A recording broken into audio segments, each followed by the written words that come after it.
जय हिंद all my dear students. आपका स्वागत है और मैं आशा करता हूं कि आप बहुत कुछ सीख रहे होंगे और इसी के साथ हम लोग आगे बढ़ेंगे। आप कोई भी एग्जाम की तैयारी कर रहे हैं, चाहे एनडीए, सीडीएस, सीएपीएफ, तो बेसिकली जुड़ सकते हैं इस प्लेटफॉर्म से। और आप लोगों के लिए एक चीज की और सुविधा कर देता हूं मैं। अगर किसी व्यक्ति को सिर्फ मुझसे स्टडी करनी है जीएस की, जनरल स्टडीज में, जिसमें आपका हिस्ट्री आ जाएगा, ज्योग्राफी आ जाएगा, पॉलिटी आ जाएगा एंड करंट अफेयर आ जाएगा, तो इसके लिए भी मेरे ऑफलाइन बैचेस स्टार्ट है।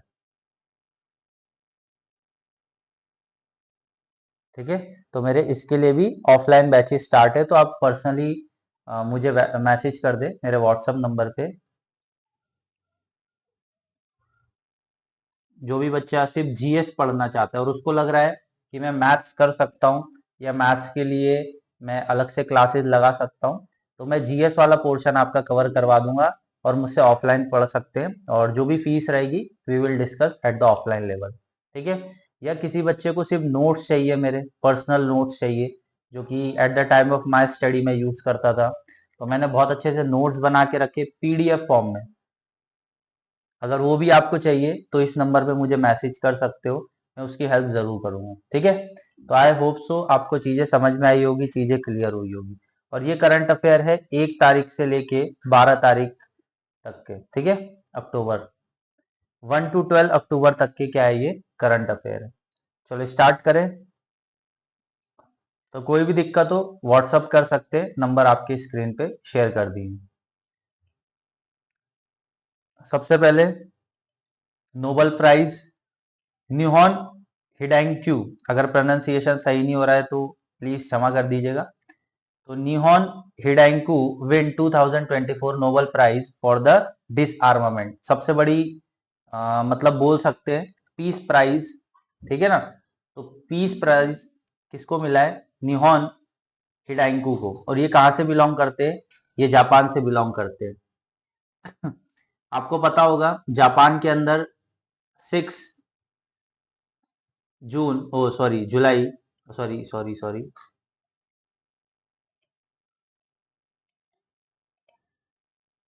6 अगस्त और 9 अगस्त, ये 2 दिन क्या हुआ था जापान पे? यूएसए ने बम्बार्डिंग करी थी। ठीक है ना, तो बम्बार्डिंग करने से क्या हुआ था कि एटॉमिक बम्बार्डिंग थी, जिससे कि जापान को बहुत ज्यादा क्षतिग्रस्त देखने को मिला। और ये जो व्यक्ति है जिनकी यहाँ फोटो लगी हुई है, ये उसी से फाइट कर रहे हैं क्या, कि हमें एटॉमिक बॉम्बिंग नहीं करनी चाहिए किसी भी कंट्री पे। और ये किसी भी कंट्री के लिए अच्छी चीज नहीं है। The prize highlight to crucial role for survivor, raising awareness about the impact of the nuclear weapon। बिल्कुल, ये बहुत बड़ी बात कह रहे हैं कि हमें जो न्यूक्लियर वेपन है, जो न्यूक्लियर पावर स्टेशन है, पावर स्टेशन के लिए तो नहीं बोल रहे हैं। पावर स्टेशन मतलब हम एनर्जी का सोर्स बनाने के लिए, इलेक्ट्रिसिटी वगैरह, उसके लिए तो बंद करने के लिए नहीं बोल रहे हैं। बट ये कह रहे हैं कि आर्म्स मत बनाइए, क्योंकि अगर आर्म्स बना रहे हो आप, तो सबसे बड़ा चैलेंज क्या होगा कि आप ये आर्म बनाने से क्या होगा, किसी पे यूज करोगे, और यूज करोगे तो क्या देखने को मिल सकता है? प्रॉब्लम। तो देख सकते हैं यूएसए ने ड्रॉप किए थे 2 एटॉमिक बॉम्ब, कहां पर? जापान पे, अगस्त 1945 के अंदर, हिरोशिमा और नागासाकी के अंदर। तो इससे क्या हुआ था, जापान पूरा डिस्ट्रॉय हो गया था। और उसके बाद जापान ने अपने आप को रीबिल्ड किया है, तो वो भी काबिले तारीफ है। ठीक है, तो आपको पता होना चाहिए इस बार नोबेल पीस प्राइज डिसआर्मामेंट के लिए किसको मिला है? निहोन हिडेटसु विल्सन। और ये कौन देता है, ये आप क्वेश्चन लिखेंगे। ठीक है, इसका हेडक्वार्टर कहां पर है? पहली बात तो आपको ये बताना है जो नोबेल प्राइज देता है पीस के लिए, वो कौन देता है। ठीक है ना, पीस के लिए कौन देता है और उसका हेडक्वार्टर कहां पर, ये दो चीज मुझे कमेंट पे लिख के दीजिए। चलो next. 2024 army commands conference being in Gangtok. Gangtok कहाँ? सिक्किम। ठीक है, तो ये 10 दिन सेकेंड आर्मी कमांड हुई है, टॉक्स हुई है ये मीटिंग सीनियर लीडर्स की, जो कि सिक्योरिटी सिचुएशन को एड्रेस करना है। दूसरा चैलेंजेस हमको देखने हैं और इसको 3 फेज में रखा जाएगा, फर्स्ट फेज, सेकंड फेज और थर्ड फेज में। और सबसे बड़ा चैलेंज कहाँ पर है हमारे लिए, लाइन ऑफ एक्चुअल कंट्रोल, मतलब चाइना के साथ। चाइना के साथ हमारा एलएसी लगता है, लाइन ऑफ एक्चुअल कंट्रोल। दूसरी चीज है सांगपो वैली, ये हमारे लिए challenge. Galwan valley, China continuously attack करता रहता है। अरुणाचल प्रदेश, तो ये जगह पे जो अटैक्स करता रहता है चाइना, उस पे हमारी जो कमांड है, हमारे जो ऑर्गेनाइजेशन है जैसे कि आईटीबीपी, ये वहां 1962 के बाद से तैनात है। ठीक है। दूसरी चीज है आर्मी सपोर्टिव फॉर्म में हमारे। ठीक है। बेसिकली आईटीबीपी फ्रंट लाइन पे, और उसके बाद क्या देखने को मिलेगी, इंडियन आर्मी। तो कहीं ना कहीं हमारे लिए चैलेंज है चाइना। और चाइना का देखिए टेक्नोलॉजी भी अच्छा है हमसे, हम लोग कर रहे हैं चीजों को मैनेज, बट टेक्नोलॉजी में वो हमसे आगे, इकोनॉमी वाइज भी चाइना हमसे आगे। ठीक है ना। तो आई होप तो चीजें हमको देखनी पड़ेगी। तो सेकंड आर्मी कमांड कॉन्फ्रेंस का हुई थी गैंगटॉक में, आपसे पूछी जा सकती। ठीक है। और आपसे एक क्वेश्चन पूछना था मेरे को, साउथर्न कमांड कहाँ पर है? कौन सा साउथर्न कमांड, इसका हेडक्वार्टर कहाँ पर है? कमेंट में लिखे, साउथ कमांड का हेडक्वार्टर कहाँ पर है? नेक्स्ट,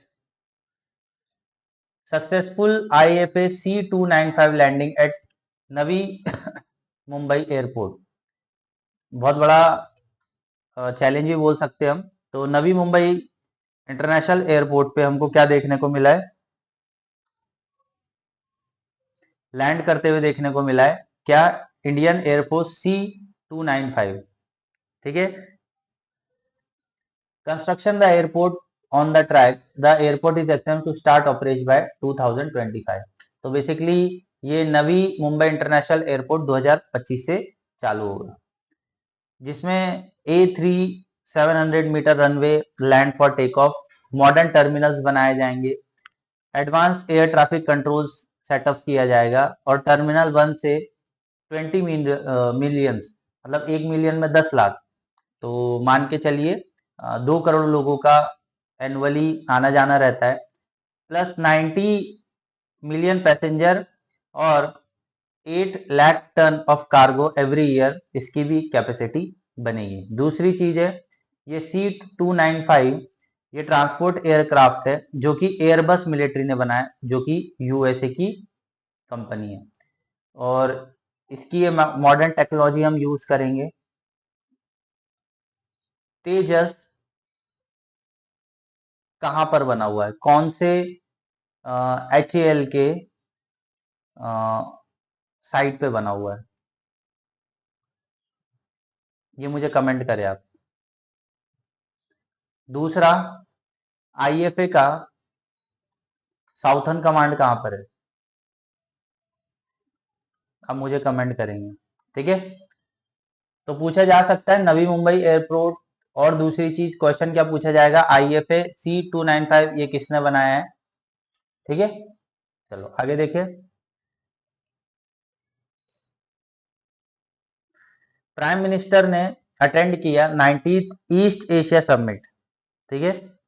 और ये कहां पर हो रही थी, वियतनाम के अंदर हो रही थी।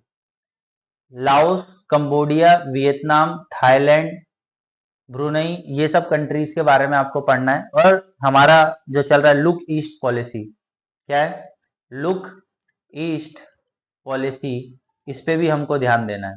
क्यों ध्यान देना है, देखिए जो भी हमारे नेबरिंग कंट्रीज है वो हमारे फ्रेंड है। अगर देखा जाए तो फ्रेंड किस बेसिस पे बोल रहा हूं मैं, क्योंकि आपको समझना पड़ेगा ये छोटी कंट्री है और यहाँ पॉपुलेशन ज्यादा है, स्मॉल कंट्रीज है, पॉपुलेशन ज्यादा है।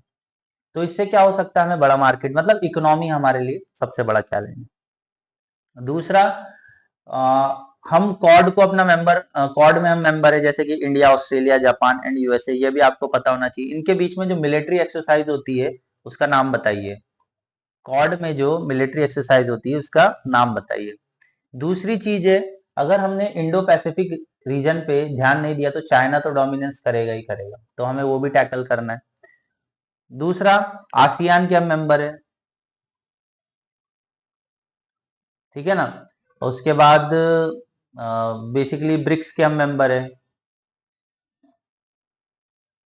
तो ये सब चीजें भी हमें देखनी है कि लोअर मिडिल कंट्रीज को हम कैसे फेस कर सकते हैं, तो ये हमारे सामने चैलेंजेस हैं, ठीक है। तो आई होप सो आपको पता होना चाहिए कहां पर है, तो वियतनाम में हुई। India vaccine regulator system declared functional bye WHO. India में जो वैक्सीन बन रही है उसको रेगुलेट करने का काम कौन करेगा? WHO, world health organization. इसका हेडक्वार्टर कहां पर है और कौन से साल में बना है, विच ईयर? ये आपको दोनों कमेंट करना है, क्वेश्चन पूछेगा। That India meet WHO standard effective vaccine regulation. देखो डब्ल्यूएचओ के पैमाने पे हम वैक्सीन बना सके और ग्लोबली सेंड कर सके, और इससे हमारी इकोनॉमी भी डेवलप होगी। तो इस वजह से ये डब्ल्यूएचओ का बहुत अच्छा इनिशिएटिव रहा है। और कोविड के टाइम पीरियड पे हमने वैक्सीन दी भी थी, जिसे हम को वैक्सीन भी बोलते हैं, कोवैक्सीन, ठीक है। दूसरा, ग्लोबल बेंचमार्क टूल पे ये सेट किया जाएगा और देखा जाएगा Indian central drug standard control organization and national regulatory authority के प्लान्स को क्या किया जाएगा, डेवलप किया जाएगा, जिससे कि क्या होगा, हमारे यहाँ जो मेडिसिन बन रही है वो वर्ल्ड में भेजी जा सकती है या वर्ल्ड के लिए कारीगर है, ये भी हमको देखना पड़ेगा। देखिए अलग अलग जगह पे अलग अलग लोग रहते हैं, तो क्लाइमेट चेंजेस का और दूसरी चीजें डीएनए चेंजेस भी होते हैं, तो हर जगह वो वैक्सीन कारगर होगी, ये भी हमारे लिए सबसे बड़ा चैलेंज है। I hope so it will be clear. Next, India bird population decline significantly, virtual hit heart. देखिए बहुत अच्छा टॉपिक है ये, इसको समझना जरूरी है। इंडिया के अंदर जो बर्ड पॉपुलेशन है दिन ब दिन कम होती जा रही है बिकॉज ऑफ द पॉल्यूशन। अभी फेस्टिवल्स आ रहे हैं तो पटाखे फोड़े जाएंगे। दूसरा, अगर हम देखें 1992 से लेकर 2002 के बीच में वल्चर बहुत ज्यादा डेड हुआ है।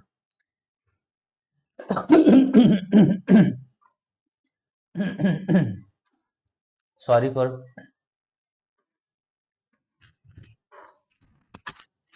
सॉरी। तो हमको ये भी देखने को मिला है। दूसरी चीज है, जो इंडियन वल्चर है वो कहीं ना कहीं एक्सटेंड होती जा रही है। White rumped vulture population fell 98%। Indian vulture slender billed population वो 93% तक कम हो गई है। और वल्चर एक प्रेडिटर है। प्रेडिटर का मतलब क्या है, देखो बेसिकली आपको देखने को मिलेगा ये प्रेडिटर वो लोग होते हैं जो कि टॉप पे होते हैं और नीचे वाले जानवर को खाते हैं, जिससे कि साइकिल बनी रहे। In addition bird report also rise concern about the decline of insects 33%, और ग्रास लैंड बटरफ्लाई स्पीसीज जो कि 22 कंट्रीज में कहीं ना कहीं है, बट वो भी 20% से घिर रही है। दूसरा, Odisha native population has drop 80% since 2002। तो यहाँ भी आपको देखने को मिला है। और पॉलिनेटर्स, उनका बहुत बड़ा रोल रहता है, जैसे कि बी, बटरफ्लाईज, और ये बेसिकली आपके वल्चर्स वगैरह। तो ये धीरे धीरे क्या हो रहा है, बायोडाइवर्सिटी से लॉस हो रहा है। तो ये आपको पता होना चाहिए। हाँ, इसका हेडक्वार्टर कहाँ पर है, वल्चर का, जो कि ब्रीडिंग कराई जाती है। ये फर्स्ट ब्रीडिंग सेंटर बना था वल्चर का, वो मुझे क्या करेंगे, बताएंगे अब हेडक्वार्टर कहाँ पर है। कमेंट में लिखिए, आपका नॉलेज इंक्रीज होगा और क्वेश्चन ऐसे ही पूछे जाएंगे आपसे। Next, Han Kang wins 2024 Nobel prize in literature. तो यहां से तो स्ट्रेट फॉरवर्ड क्वेश्चन पूछा जाएगा। 2024 नोबेल प्राइज इन लिटरेचर किसको मिला है, हैंग कैंग को। ये साउथ कोरिया से बिलोंग करते हैं, ठीक है ना, मतलब फीमेल है ये। Writing reflect of the historian traumas, highlight the fragile nature of human existence, ठीक है। तो इनने काफी चीजों पे बात करी है, और इनको 1 दिसंबर 10 2024 को पुरस्कार दिया जाएगा, और cash award 11 million Swedish kronor दिया जाएगा। जिसको हम 1.1 मिलियन भी बोलते हैं। और ये बेसिकली हैंग बॉर्न हुई थी ग्वांगझू साउथ कोरिया में 1970 को। और ये सब हमारे लिए इंपॉर्टेंट नहीं है, बट आप ये देखेंगे the vegetarian the Nobel broad the international fame return the international Booker prize in 2016। तो इनकी एक किताब और है जिनका नाम है द वेजिटेरियन। तो आप अगर दूसरे कोई एग्जाम की प्रिपरेशन कर रहे हो तो वहां पूछा जा सकता है ये किसने लिखी किताब, द वेजिटेरियन। फिर दूसरी चीज है the white book the human acts and Greek lessons, ये भी इनके द्वारा किताब लिखी गई है। ठीक है, तो लिटरेचर के बारे में पूछा जाएगा तो आपको पता होना चाहिए। ठीक है, नेक्स्ट। 2 मिनट मैं थोड़ा सा चेक कर लूं आवाज वगैरह क्लियर आ रही है क्या, चीजें क्लियर चल रही है एकदम। Wait for a minute. It will all right, सब चीजें क्लियर चल रही है। ठीक है, तो अब देखते हैं हम global biodiversity decline 73% since 1970, urgent action needed.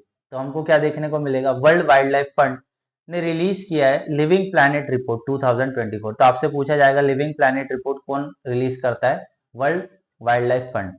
इसमें बताया गया 73% डिक्लाइन देखने को मिला है 1970 से। और क्या, wild life animals population approx 35,000 wild life population और 5,495 स्पीसीज, जिसमें amphibian bird fish and reptiles ये सब डिक्लाइन पे। सबसे पहले हैबिटेट लॉस हो रहा है इनका, ओवरव्यू रिसोर्सेज कम हो रहे हैं, पेस्ट एंड इन्वेजन स्पीसीज आ रहे हैं, मतलब बाहर से स्पीशीज आ रहे हैं, मतलब लोकल स्पीशीज को खत्म कर रहे हैं। क्लाइमेट चेंज एंड पॉल्यूशन भी कहीं ना कहीं सबसे बड़ा पॉपुलेशन मतलब इनके डिक्लाइन का कारण है। देखिए, नेचर को हम बर्बाद करे जा रहे हैं, ये सच्चाई है। अगर आप इसको नहीं समझोगे और अभी भी हमने कड़े कदम नहीं उठाए तो फ्यूचर में हमको बहुत ज्यादा लॉस देखने को मिलेगा। फ्रेश वाटर स्पीसीज 85% तक डिक्लाइन हो चुके हैं, लैंड स्पीसीज 69% डिक्लाइन हो रहे हैं, मराइन जो ओशन में रहते हैं 65% डिक्लाइन है, लैटिन अमेरिकन कार्बाइन 95% डिक्रीज है, अफ्रीका में 76% डिक्रीज है, एशियन पैसिफिक में 60% डिक्रीज है। तो ये कहीं ना कहीं हमें दिखा रहा है कि ग्लोबल बायोडाइवर्सिटी डिक्लाइंस दिन ब दिन बढ़ते जा रहे हैं। ठीक है, तो किसने रिपोर्ट रिलीज करी है वो आपको पता होना चाहिए। दूसरा, एमएचए डिक्लेयर हेड हुब्स ut Tahrir terrorist organisation in India. MHA मतलब मिनिस्ट्री ऑफ होम अफेयर्स। तो recently Hizb ut Tahrir terrorist organisation घोषित किया, किसके अंदर, अनलॉफुल एक्टिविटीज प्रिवेंशन, जिसे यूपा भी बोला जाता है। इनकी जो विचार है वो रेडिकल है, एकदम खराब, ऐसा ये मान रहे हैं। और एमएचए ने अगर इसको बोला है तो आपको सोचना पड़ेगा। दूसरा, ये हिजब उल ताहिर फाउंड हुई थी 1953 में जेरूसलम के अंदर, Jerusalem Israel. Caliphate peaceful means while it is operate over 40 countries, ये कहां पर है, 40 कंट्रियों में फैली हुई है, बट इंडिया ने बैन कर दिया है। और कौन कौन सी कंट्री में बैन है, जर्मनी और रशिया में भी बैन है, क्यों, ये मुस्लिमों के नाम पे क्या करते हैं, इस्लाम को फैला रहे हैं और गलत तरीके से फैला रहे हैं, तो ये बंद होना चाहिए। interpret the Islam at the criticized by allied ties groups, denies and connection, decentralized grassroots of the spread of the ideology। तो अलग अलग तरीके से ये कर रहे हैं। और रिसेंट अरेस्ट देखने को मिला है नेशनल इन्वेस्टिगेशन एजेंसी के द्वारा, एनआईए के द्वारा, फजल रहमान जो कि आमिर लीडर है, और हिजबुल उत ताहिर तमिलनाडु और पुडुचेरी में क्या किया गया है, इसको बंद किया है। Rahman was involve in the conspiracy related to the disaffection. ठीक है, तो आपको ये पता होना चाहिए एमएचए ने रिसेंट में क्या किया है, हिजब उत ताहिर को एक टेररिस्ट ऑर्गेनाइजेशन घोषित किया हुआ। ठीक है, चलो आगे बढ़े। ज्यादा इसमें नॉलेज लेने की आवश्यकता नहीं है, जितना है उतना सफिशिएंट है। Next, study highlight show down the rising life expectancy trends. यहाँ हमको क्या देखने को मिल रहा है, जो लाइफ एक्सपेक्टेंसी है वो धीरे धीरे इंक्रीज होती जा रही है, तो अच्छी बात है। इससे हमको क्या पता चल रहा है कि मेडिकल साइंस इंक्रीज हो रहा है। ठीक है, और ये इम्प्रूव दिन ब दिन और होते जाएगा और लाइफ एक्सपेक्टेंसी बढ़ती जाएगी। बट हमें ये भी देखने को मिल रहा है हर 10 ईयर्स के अंदर कोई ना कोई बड़ा वायरस या वायरल आ रहा है, जिसकी वजह से पॉपुलेशन कम भी हो रही है। तो 2090 से लेके 2019 के बीच में हमने देखा है life expectancy like Japan, Italy, Switzerland, इन सब की क्या होती जा रही है, लाइफ एक्सपेक्टेंसी बढ़ती जा रही है। ठीक है, इंडिया की भी बढ़ी है। इंडिया की औसतम लाइफ एक्सपेक्टेंसी 23 ईयर थी, कब, बिफोर द इंडिपेंडेंस। ठीक है, और ये धीरे धीरे क्या हो रही है, बढ़ती जा रही है। Life expectancy was only 6.5 year in the longest life countries. The study also found change to 100-year-old still quite 5.3 girls था और 1.8 बॉयज है। ठीक है ना, तो अलग अलग क्षेत्रों में अलग अलग एवरेज से बढ़ रहे हैं, और ये इसका मेन कारण है कि मेडिसिन एंड टेक्नोलॉजी क्या होते जा रहा है, बढ़ते जा रहा है। I hope so it will be clear. Next, Nobel prize in chemistry 2024 के अंदर नोबेल प्राइज इन केमिस्ट्री मिला है। किनको मिला है, David Baker, Demis Hassabis, John M Jumper. ये नाम याद रखना, क्वेश्चन पूछेगा। ठीक है ना, तो केमिस्ट्री में मिला है, और इनने क्या किया था, artificial intelligence to predict 3D structure all no proteins. ठीक है ना, प्रोटीन्स के बारे में बताया। David Baker basically university of Washington से ऑनर्ड है पहले से ही। और दूसरी चीज ये है कि इनने DeepMind as a artificial intelligence के बारे में भी रिसर्च किया है। दूसरी चीज है, इनने लाइक एक्सरे, क्रिस्टलोग्राफी, ये सब पे भी इनने खोज करी है। तो कहीं ना कहीं क्या है, इनको मिलना ही चाहिए, ऐसा मुझे लगता है। ठीक है, तो आई होप सो कि आप पढ़ेंगे। ये 3 नाम तो इंपॉर्टेंट है, आपके एग्जाम में यही पूछेगा। बस किस लिए इनने रिसर्च करी थी वो भी आपको मैंने बता दिया। Deep mind useful for artificial intelligence, और 3D स्ट्रक्चर फॉर प्रोटीन्स। तो ये भी आपसे क्वेश्चन पूछा जा सकता है। दूसरा, आईआईटी इंदौर ने लॉन्च किया है अर्ली ब्रेस्ट कैंसर डिटेक्शन। तो ये किया है प्रोफेसर श्रीवास्तव वासुदेवम।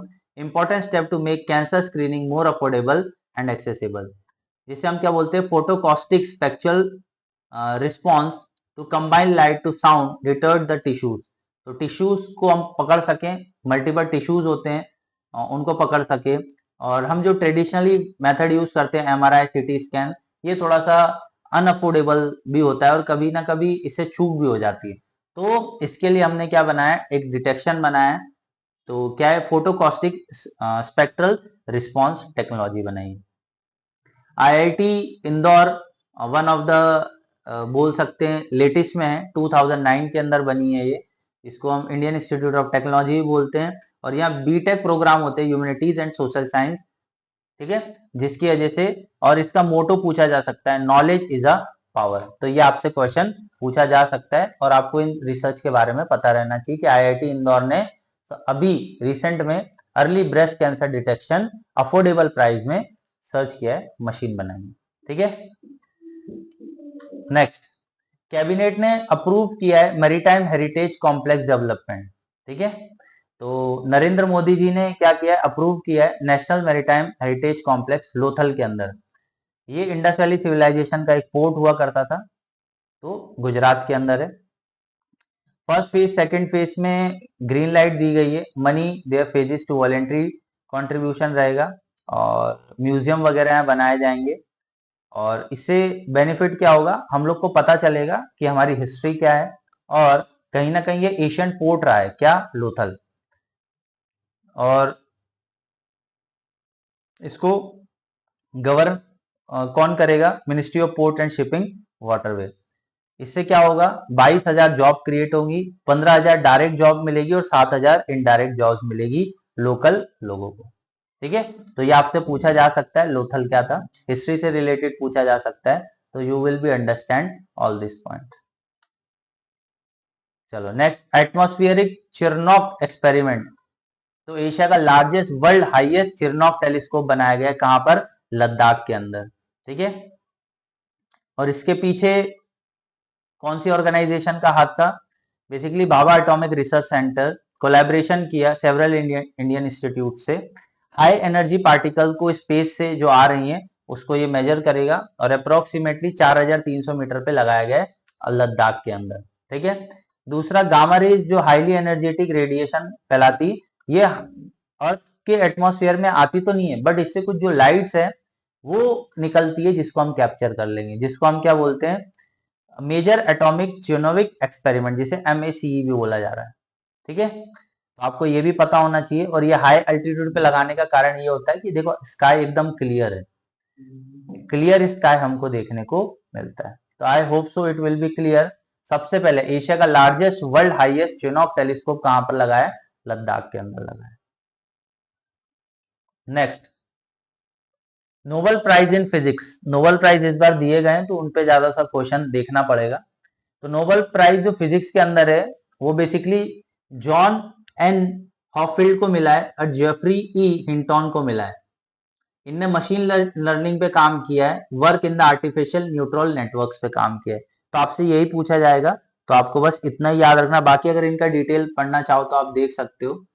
और दूसरी चीज है, Hopfield network consist a node similar to the pixel as a image communication and connection mimic neural sense. ठीक है ना, ब्रेन्स के ऊपर भी इनका रिसर्च वगैरह चालू था, तो इनको फिजिक्स के ऊपर दिया गया है। तो आपसे पूछा जाएगा machine learning artificial neuron networks पे ये लोग काम कर रहे थे। ठीक है ना, और उनका नाम क्या है?